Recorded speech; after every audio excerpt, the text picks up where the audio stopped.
cost of freedom is always high. No one can foresee precisely what course it will take. One path we shall never choose, and that is the path of surrender.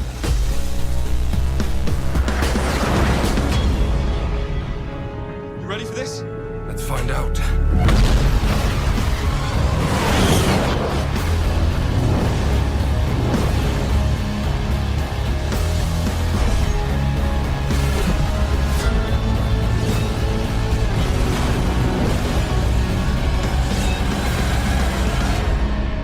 Listen to me very carefully, my friend. Killing will not bring you peace. Peace was never an option.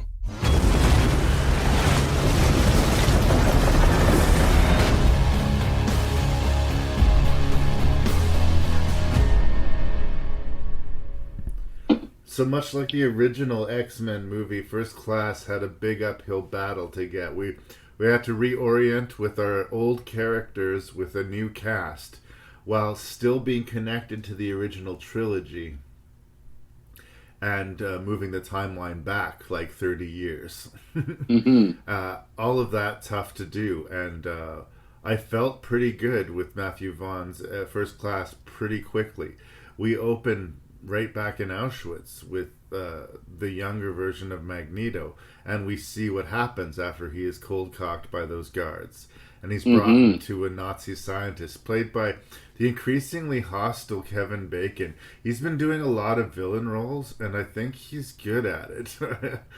He's sort of gone full circle from the charming dude who you want to cheer for to the scumbag that you want to see fail. But he does both of the ends of the spectrum quite well, and this is another example of it. I've always thought he does scumbag better than good guy by a long shot. But did you ever see The River Wild? Like a Meryl Streep thriller from like the 90s? She's like going river rafting with her family, and Kevin Bacon and a bunch of his buddies are like escaped prisoners, and yeah, anyway. It's one of the first times I remember seeing him play a really bad dude, and I thought he did quite well at it. Yeah, okay, But anyway, he's really strong, but I feel immediately connected back to that first movie. This doesn't feel like we're in a different universe. So that when we jump ahead and we see him aged into Michael Fassbender, and when we see, McAvoy playing young Professor X, we buy into it fairly quickly. They also probably couldn't have done better for recasting McKellen and Patrick than with McAvoy and Fassbender. I mean, who are the best British actors working today? And if those are the two names that come to mind, really, like maybe Gary Oldman, but he's too old, right? It's you're right there. Like, and Fassbender is. This is one of my favorite things he's ever done. I love him in this set of movies. I think he just does such an amazing job. It's a trickier thing to do than I think people realize. There's a scene where Michael Fassbender as Magneto is standing on the back of a train, and he lifts his arm and he grips his fingers, and the train track behind the train starts being lifted off of the ground in this amazing special effects sequence. As an actor, days, it's so good. It's such a good scene. But as an actor, what he really is doing is probably on a platform being hit by wind, and he's just making a face and waving his arms. Okay, he's got to sell all that power, all that innate ability, all of that anger, all of that. Like, before the special effects get in, he's just a dude waving his arms on a set. And that shit is not easy to do. They do give him good beats and good emotional points and acting, and he does, be able to administrate a very personal revenge on the Kevin Bacon character. But we kind of get into the psychology of Magneto way deeper than we have in the other movies. Yeah. And It's interesting because the villains in all three, back to my earlier point about good villain makes a good movie. The actual villains, or the people held up as villains, while villainous, honestly, I think take second fiddle to the struggles of both Charles and Eric to maintain their principles, right? To become who they are without betraying what they are. Yeah. And I think that's the true struggle in it. I don't think, the Sebastian Shaw Hellfire Club, I mean, what's her name as the White Queen, January Jones is... I thought she was kind of flat, personally. Yeah, their whole, we're, trying to manipulate things with children of the atom, trying to manipulate a nuclear war, which is canon. Like that they are characters and that's what they tried to do. There's more to it, obviously, than that in the comics, and they don't really they get shuffled out. The remainders, once Magneto has had his revenge, the other characters basically get the old, and they died, going into the second movie, which is not, I don't think, a fair shake for characters that they spent a bit of time trying to kind of build you up on and, say, hey, this is a new crop and whatever. Oh, they're gone. Let's go on to some new ones. Yeah. But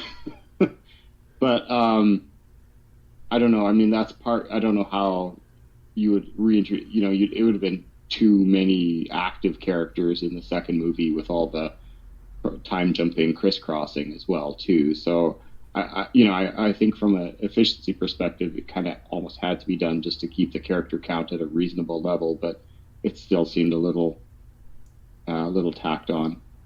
We do see the groundwork of what forms the sort of extreme, almost terroristic, vengeful side of Magneto, and the organized, let's work with people mentality of a much more hippy dippy, much more eccentric version of Professor X than we're used to seeing. But a question sort of occurs to me. We see in this movie, spoilers, how he ends up in the chair, at least according to the movie storyline. I seem to remember, and again, I'm not an X-Men super genius, or I don't know a lot of the details about it, but I remember reading that Professor X's power of his mind was so all-encompassing that it actually inhibited his physical prowess. It was almost like he was that villain, the Brain, Well, they retcon it in the second one, though, where when he takes the inhibitor stuff, he can walk again. Whereas in the first one, they pretty much flat out say, Magneto deflects the bullet and it severs his spine. Yeah. So I don't know that. Yeah, I don't know. I don't know if they just decided that they didn't want to make that choice, or they wanted to have that be something that they could make that more jarring to that. It was like the has powers, doesn't have powers. Yeah. Like to actually show that dichotomy. But, fan theory here, and again, I think this gets revisited in the next movie with his, quote, drug addiction to the cure or whatever to help him walk. He can walk or he can have his powers is basically the choice that he's forced to make. But is being put in the chair by accident, which it was clearly an accident, in some ways a thing that was in the long term good for that character? Would Professor X have become Professor X without the chair? Yeah, that's a hard one to say. Yeah, I think that's a valid point. I don't know. Like it's such a, if you're gonna go back and do that, like he had it all, and then so I guess you're saying that he had like minor powers, then he lost his legs because of the accident, and that forced him to become more of a psychic. But then why doesn't I don't know. It's just tough. It's tough. Pick a road and drive it, right? Like don't jump back and forth. It muddies it. It's a small criticism, but it rankles. It's weird. The thing I do like about these movies, though, too, is the Moira McTaggart character. She's a lot of Rose fun. Byrne, especially in the first one. And she really feels responsible because she pulls the trigger on that causes him to take that wound. I like her too, and of course we have Jennifer Lawrence, Hollywood's very favoritist person these days, playing Mystique. I don't know. I mean, I think she's fine in the movie, but I mean, I thought Rebecca Romijn Stamos was fine as Mystique as well. Like, I don't know what she brings to it. Like, she looks good as Mystique, as I guess everybody would have already guessed. and she's not bad in it, but I don't know. I wasn't as excited about Jennifer Lawrence as Mystique as I guess most teenage boys seem to be. Well, and it's that whole. I mean, I guess it's the if you could turn yourself into any girl for your base human form that you walk around in 90% of the time, that's who she chooses, right? Like Right. that's. And I mean, Jennifer Lawrence can act.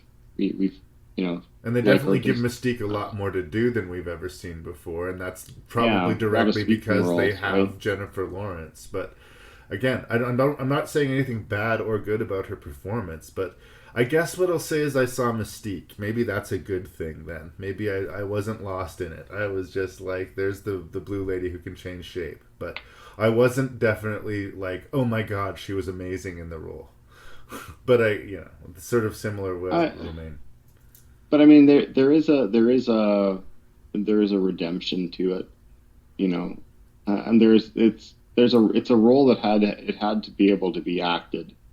I don't know that, I don't think Rebecca Romijn Stamos could act her way out of a paper bag really. So I think that's, they had to have somebody. I don't know that it had to be her, but I think she does it admirably. She does a decent job at it. They give her some good action sequences and she's got lots enough to do. Yeah, like and again, the special effects are like just a whole like you've got the Azazel character who's basically who's the Nightcrawler teleporter. So you get to have those fun scenes, except he's not a nice person. So you see what a villain with those powers would do, and that's really horrifying. Yeah. Oh wait, no, I'm getting ahead of myself now. That's the next one. I was going to say Quicksilver, but he's not. No, we'll talk about that in the next movie. I also think it's interesting. Like I was being really hard on X-Men 3. I don't think unfairly, but I was pretty hard on that movie. I think that was completely reasonable. But it's over vilifying Magneto, and sort of like his complexity is that we can almost side with him. It's interesting how in the end of this movie, Magneto makes all of the wrong choices. Almost going too far. Like if you and Xavier, or if you and Charles are any kind of friends, do you leave him possibly dying and bleeding out on that beach and fly away with this? Like, there's something incredibly cold about it. But unlike in X-Men 3, it didn't piss me off and it didn't make me write off the character as evil. Like, I think maybe this is something that he'll probably feel guilty about. This is something like... This is a clear drawing a line in the sand between those two characters. And part of it was not just it being a difference of opinion, but making it personal by leaving him there and not, being a friend anymore. Their difference in opinion has eclipsed their companionship, Yeah. And it's a growing apart movie, right? Yeah. And that's again the actual the villain of Sebastian Shaw and him on paper, the Black King or whatever you want to call him, Kevin Bacon's character.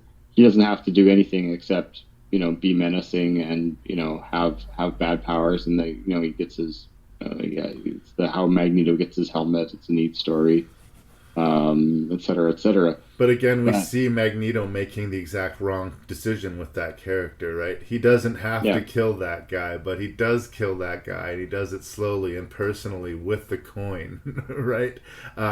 And it's the wrong thing to do, but we understand why he does it, and we don't hate him for it. Well, it's a selfish decision. Yeah. It's the key dividing line between a hero and a villain. A hero is selfless. A villain is selfish, and that's where they draw those lines between them. It illustrates how they did everything right with Magneto in this movie and everything wrong with Magneto in the previous one. Oh yeah, and again, right? Like it's not. I don't think in any of these movies the villains are anything other than a backdrop for the struggle between. Well, I shouldn't say that. The third one, I don't think Magneto has much really real things to do because he's controlled. Right. But Apocalypse is pretty villainous, I guess. Much more so than, like Trask in the second one is not really that important. He's complicated, at least, though. Really? I didn't think so. In the second one? Well, we'll get I don't there. think he's... Well, anyway, we'll get there. Anyway, a fairly solid, entry point. Well done, Matthew Vaughn. The cast uniformly strong. Paid good lip service to, new fans, but didn't completely abandon the previous entries. So, all in all, well done, first class. Yeah, and I think if nothing else, it forced a lot of people to learn about some recent U.S. history that they probably, had foregone in high school in favor of, wondering about, hippity hop music and all that stuff that kids be into these days. We're so Quran.